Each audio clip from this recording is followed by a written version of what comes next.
So now in this video we'll be looking at the new let's say we'll be looking at the list. Now for the previous lesson we looked at how to move from one page to another using the anchor tag, and we specify some parameters to help us do that. But in this video we'll be looking at the list, so how you can let's say group your data, so lists in a list form, and see how you can do that in the HTML. So what to expect in this video will be what are lists, types of list, then we can also look at ordered list and unordered list, and you go to some trial questions for you to let's say try your hands on. Now the first thing will be our list. What are lists? Lists are used to represent a group of items in HTML. So when you want to represent a group of items in HTML, you can use list. Example will be orange, mangoes, potatoes, and can be let's say grouped using the list. Then there are three types of lists we have in HTML. The first one being the ordered list. So that type of list is actually numbered. So it's, let's say, put your object in an order of importance.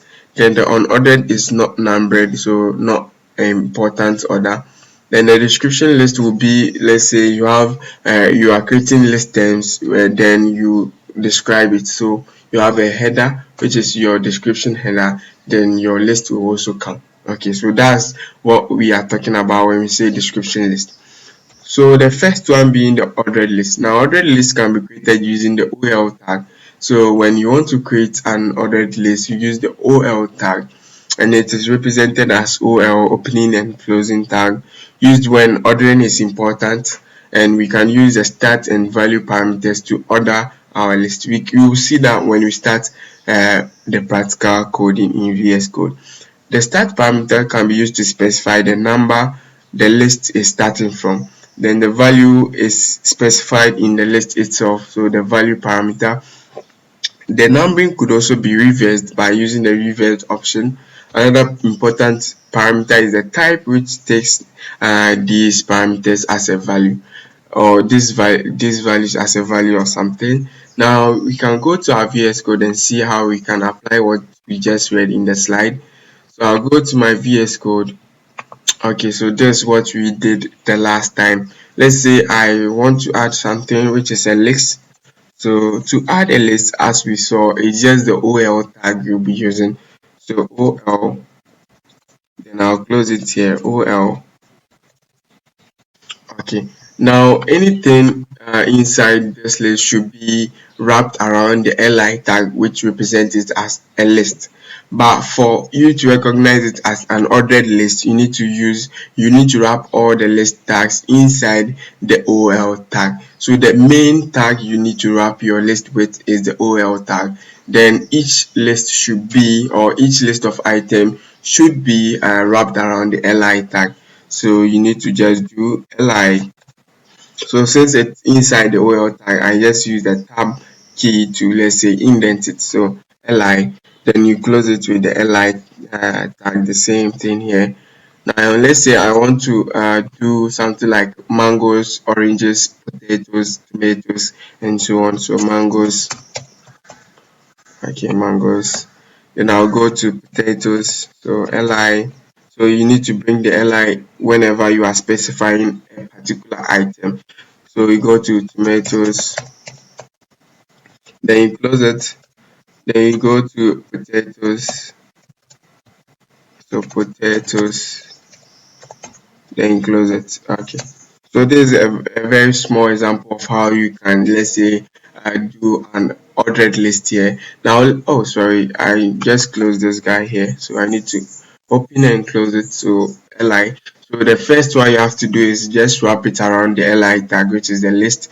Then you wrap it all the list you have just created around the OL tag. So you need the OL tag to, let's say, tell the browser that there's ordered list. Okay, so let's see in our browser the result we get. So let me quickly go back, reload. So you can see it's providing me with these three items here. So it's ordered. So we have number 1 being mangoes, 2 being tomatoes, 3 being potatoes. Okay, so that's what we are talking about when we say ordered list. Okay, so it's being ordered here.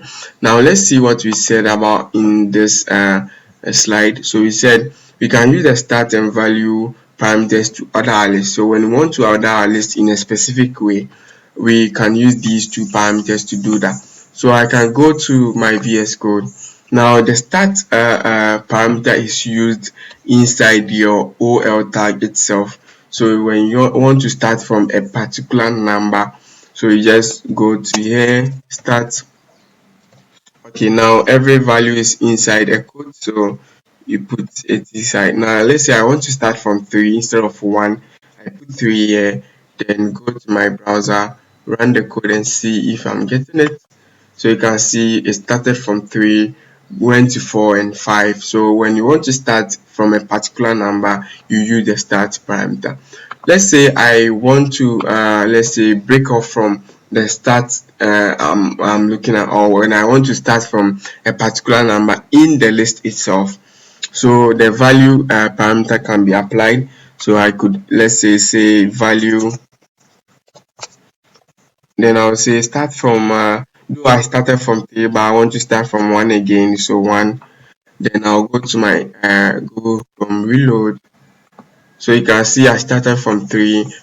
That's the first one, but the second one started from 1 and it started going to 2 and so on. So the value parameter will be used in your li tag to start from the position you wish to start from, but the start is used in the ol tag to start from the position you wish to. You can use just the value tag, which represent that this by default will start from 1. So let's see how we can do that. So I'll close this, reload and see what you are getting.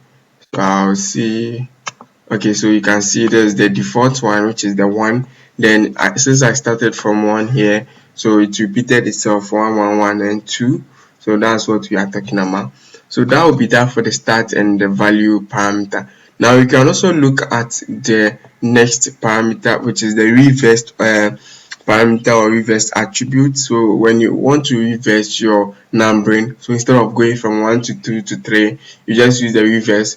Now this reverse parameter requires no value, so you can put it inside the ol tag. Then I'll remove this value here, then I'll put this here, so reverse, so it requires no parameter like this, then reverse. Now I'll go to my Google Chrome, reload. So you can see it started from 3, went to 2, then came back to 1. So it has been reversed from 1 to 2 to 3. So instead of 1 2 3, we went to 3 2 1. Okay, so that's the reverse parameter you were talking about in the slide.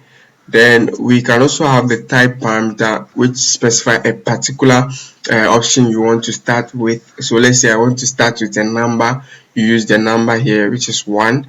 Or when you want to start with a small case letter, you can use A, or a bigger case letter, or a Roman numeral, which is I or capital I. So let's see how we can apply these things here.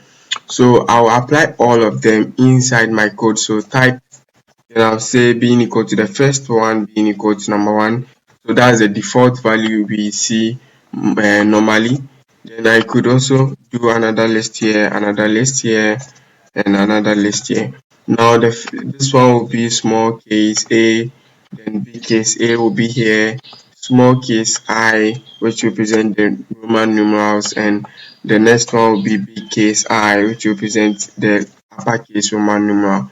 So big case, so capital I here. So simple. Now let's reload our code and see what we are getting. So reload.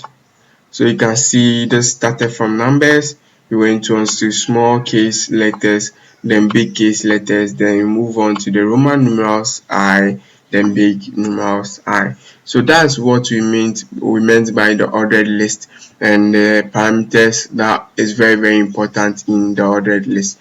Now let's look at the unordered list. Okay. So unordered list is can be created using the ul tag. So instead of the ol tag inside the ordered list, you need the ul tag for the unordered list. So it is represented as this, so like this. Then it is used when ordering is not important. So all the parameters for the ordered list are not we won't use that in our unordered list since the ordering is not important. Okay, so I'll go back to my VS Code, clear these things all, then I'll put just this guy here. So since I won't be needing the type since it's unordered, I'll just use UL. Now I'll apply my shortcut here, copy this, Control D, then select both of them. So UL, you can see both of them changed. So you can see this one also changed. Now in the same way, you just wrap it around you just wrap the li created around the UL. So there's the UL, and I'll wrap it around the li here. Okay, so let's see what will be shown here. So I'll go to my here and I'll reload. Okay, let me go to my Google Chrome, reload. So you can see it's being bulleted. Okay, so that's the unordered list tag. So I won't waste time on it. So we go to the description list. So the description list, as I said, is it provides you a description header and the description of the header. So I'll go to my slide here and see how we can explain it. So I'll go to my description list. Description lists are used for lists that needs more information, so represented as the DL tag. So it's different from the ordered list and the unordered list. So let's see how we can create this thing here. So I'll go here. Now instead of UL, I'll use DL. Okay, sorry, I need to do let me just write it. You know the shortcut here. Now instead of li, you need to specify a header, then the description will come. So to specify a header, you just need to use dt here. So that represents the description title. So the description title, dt here, then dt here, closing it. Okay, so this represents the title of your description you are about to write. Now you can also write the description of the title here. Now let's say dd, so it's dd here. So that's the description, something like description division here. Now you can say delicious mangoes, delicious mangoes. Okay, then you just close it. So dd here. Then let's say I'll reload my code and see the output I'm getting. Okay, so you can see it's working now. So that's what we mean by the description list. So this will be my dt, which will be my description title, and this will be my description text. So that's what I'm saying, and this is the dd I used, and this is the dt I used. We can next let's say unordered list or ordered list inside the description list too. So let's say I go to my VS Code. Now let's say I want to put my let's say unordered list. I need to change this guy to OL, then OL to here. Now my list will be like this. So I'm nesting them. Now I'll just put my li. Remember, it should be in li. Then I'll say juicy. Then I'll close it like this. Then I could say delicious. So okay, then delicious will come, delicious. Then I'll close it like this. Now I've just nested the OL, which is the ordered list, inside my description list. So I'll go back, reload this guys, and see. So you can see this has been put inside my description list. You can do that same for the unordered list. So it's in the same way I just did here. So it's very simple. So I've introduced you guys to the three main types of the list we have in HTML. So the first one being the ordered list. We move on to the unordered. Then we looked at the description list. So I have this try work I would like you guys to look at and let's say solve in this lecture. Then when you are done, you can just submit your code inside the description for me to, let's say, look at for you. or you can just ask a question or make a suggestion you wish to make. So that's what I want you guys to do. So this is an output I did myself, and I want you guys to, let's say, do it yourself too. So I applied the description list and ordered list and also the unordered list all in one code here. Okay, so when you are done, you just put it in the description list. Okay, so I hope you guys love this video. Just subscribe to this channel, like this video, and share it with your friends. Thank you. See you in the next video.